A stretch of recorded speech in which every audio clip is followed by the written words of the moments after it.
Hello, people of the internet. Kino here. So, somebody on LiveJournal asked me to make a video about what scares me. So, I thought I'd do something related, but because I don't really trust that you guys will not thwart my attempts to take over the world, I can't really let you in on my weaknesses.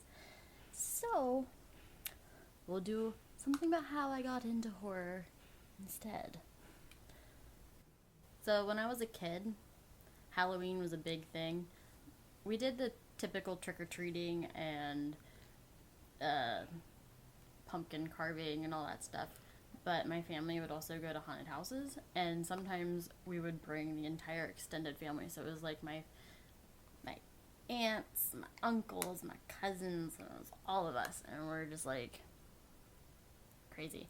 Of course, since I was so young, like most of the time, my face would just be buried in my mother's stomach while I was screaming bloody murder and trying to get them to let me out. And chainsaws. Anybody with a chainsaw, I would just lose it. Hated the sound. I couldn't do it. Anyway, I was a very sensitive child. Every little thing would give me nightmares. But on the other hand, I was also pretty masochistic. And if I saw a horror movie on TV, what I would do is I would flip to it, and then if I got scared, I'd flip away, and then I'd wait a couple minutes, and then I'd flip back, and I'd keep doing that over and over and over again. I watched horror movies with my family, and I'd hide, but they didn't really stick with me as anything other than something that would give me nightmares until I fell in love with Freddy Krueger when I was 10. Literally, I fell in love with him. I had a giant crush on him. My parents will probably deny it.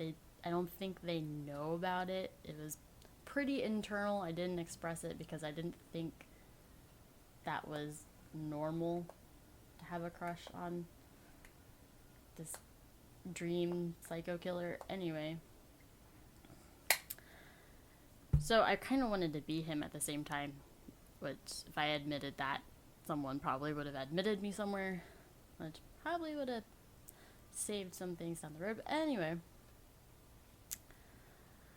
around when I was 10, I also joined a book club for Goosebumps. So I was a huge R.L. Stine fan, and it was just crazy.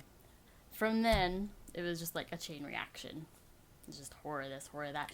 Although I didn't have any friends, or I didn't really know anyone that was into horror like I was kind of feeling like I was. And I kind of suppressed my love of horror until I found some people online and in video stores, and because they nursed my love of horror, it just blossomed. So I met a guy at a video store who would, like, every time I would come in, he'd just hand me stuff. And, like, the video store was in walking distance of my house, so I could just, like, get there.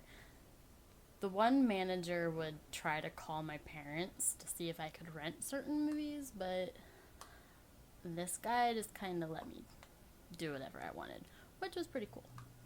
And also, after working in said video store, I know that that was not policy.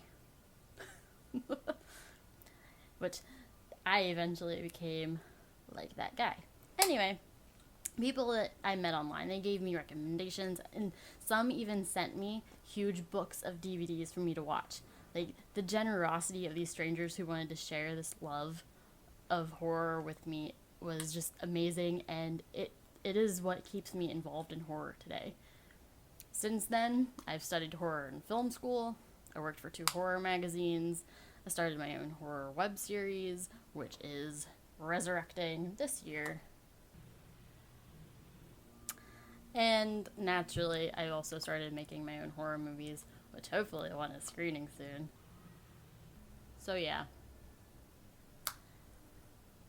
My love of horror basically blossomed from the generosity of strangers, and